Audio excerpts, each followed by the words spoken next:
జగన్ వైఖరిలో మార్పు రాలేదా? ఇంకా తానే అధికారంలో ఉన్నట్లు ఆయన ప్రవర్తిస్తున్నారు.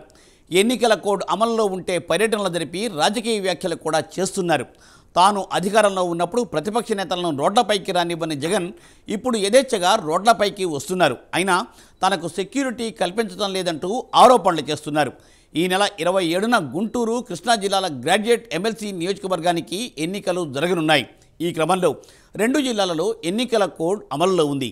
దీంతో జగన్ పర్యటనకు ఈసీ అనుమతిని నిరాకరించింది. అయినా జగన్ మాత్రం మిర్చి రైతుల కోసం అంటూ పర్యటనను చేపట్టారు. దీంతో జగన్తో సహా వైసీపీ నేతలపై కేసులను నమోదు చేశారు పోలీసులు. దీనిపై ప్రైమ్ 9 ప్రత్యేక కథనం.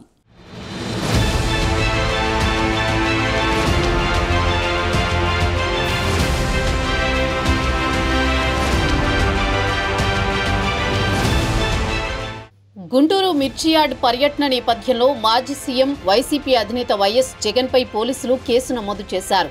ఆయనతో పాటు మరో 8 మంది వైసీపీ నేతలపై కేసులు నమోదు చేశారు. ఎన్నికల కోడ్ అమల్లో ఉన్న వైసీపీ నేతలు యార్డులో పర్యటించారని పోలీసులు తెలిపారు. జగన్తో పాటు లేళ్ల అప్పిరెడ్డి, కొడాలి నాని, నందిగం సురేష్, అంబటి రాంబాబు, పిన్నెల్లి రామకృష్ణారెడ్డిలపై కేసులు నమోదయ్యాయి. మరోవైపు కొన్ని రోజుల నుంచి జగన్ మాట్లాడుతున్న భాష కూటమి పార్టీలకు అనుకూలంగా మారుతుందనే టాక్ వినిపిస్తోంది. ఇటీవల విజయవాడ సబ్ జైల్లో ఉన్న వైసీపీ నేత మాజీ ఎమ్మెల్యే వల్లభనేని వంశీని కలిసిన జగన్ అనంతరం మీడియాతో మాట్లాడుతూ తప్పు చేసిన అధికారుల బట్టలూడదీస్తామంటూ వ్యాఖ్యానించారు.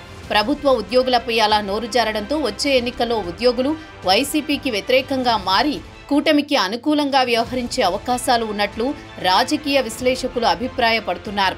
మరోవైపు గుంటూరు మిర్చియార్డు పర్యటనలో వైఎస్ జగన్కు భద్రతపై ప్రభుత్వం నిర్లక్ష్యంగా వ్యవహరించిందని వైసీపీ నేతలు గవర్నర్కు ఫిర్యాదు చేశారు.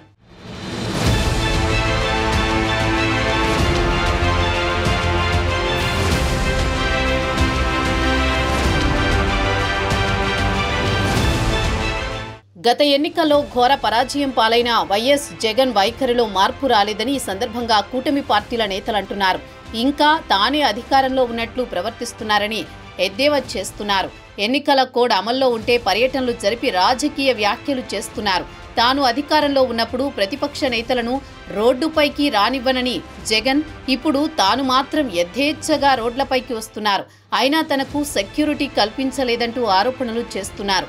ఈ నెల 27న గుంటూరు, కృష్ణా జిల్లాల గ్రాడ్యుయేట్ ఎమ్మెల్సీ నియోజకవర్గాల ఎన్నికలు జరగనున్నాయి. ఈ క్రమంలో 2 జిల్లాల్లో ఎన్నికల కోడ్ అమల్లో ఉంది. దీంతో జగన్ పర్యటనకు ఈసీ నిరాకరించినప్పటికీ ఆయన మాత్రం మిర్చి రైతుల కోసం అంటూ పర్యటన చేపట్టారు.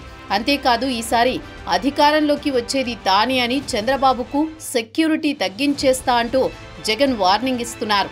జగన్ హయాంలో అసలు ప్రతిపక్ష నేతలు బయట కూడా వచ్చేవాళ్లు కాదు. పోలీసులతో అడ్డుకున్న దాఖలాలు చాలా ఉన్నాయి. కానీ కూటమి ప్రభుత్వం ఆ పని చేయడం లేదు. దీంతో జగన్ ఎప్పుడు కావాలంటే అప్పుడు రోడ్లపైకి వస్తున్నారు.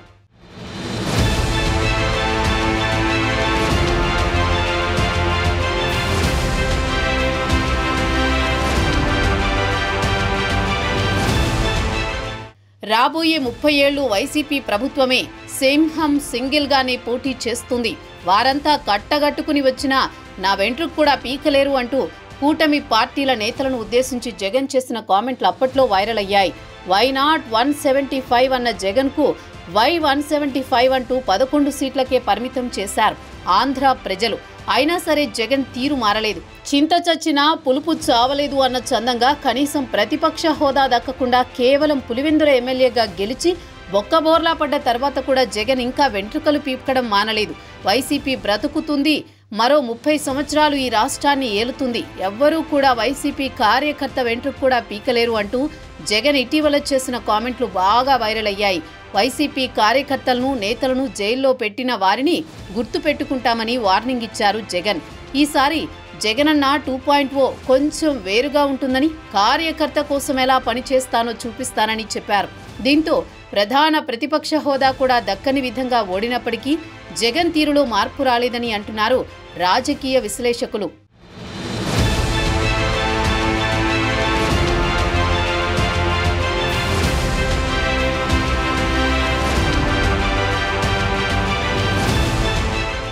మరోవైపు జగన్ వ్యాఖ్యలపై కూటమి నేతలు కౌంటర్ ఇస్తున్నారు. జగన్ వెంట్రుకలే కాదు, ఆ పార్టీ నేతల వెంట్రుకలు కూడా ఆల్రెడీ ప్రజలు పీకేశారని సోషల్ మీడియాలో జగన్పై ట్రోలింగ్ జరుగుతోంది.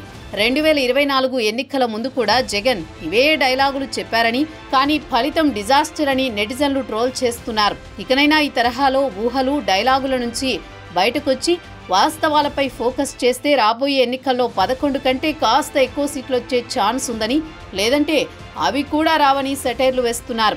వైసీపీ అధికారంలో ఉన్నప్పుడు కొందరు నేతలు నోటికి ఏదొస్తే అది వాగారు. పవన్ కళ్యాణ్, చంద్రబాబు, లోకేష్ పై వ్యక్తిగతంగా విమర్శలు చేశారు. కుటుంబాలను సైతం రోడ్డుకు లాగారు. పోలీసులతో పవన్ కళ్యాణ్ పర్యటనలు ఆపేశారు. అలాంటి జగన్ ఇప్పుడు శ్రీరంగ నీతులు చెబుతున్నారని కూటమి పార్టీల నేతలు ఎద్దేవా చేస్తున్నారు. ఈ పరిణామాల క్రమంలో తాజాగా మరో కేసు జగన్పై నమోదు కావడంతో ఏం జరుగుతుందో చూడాలి మరి.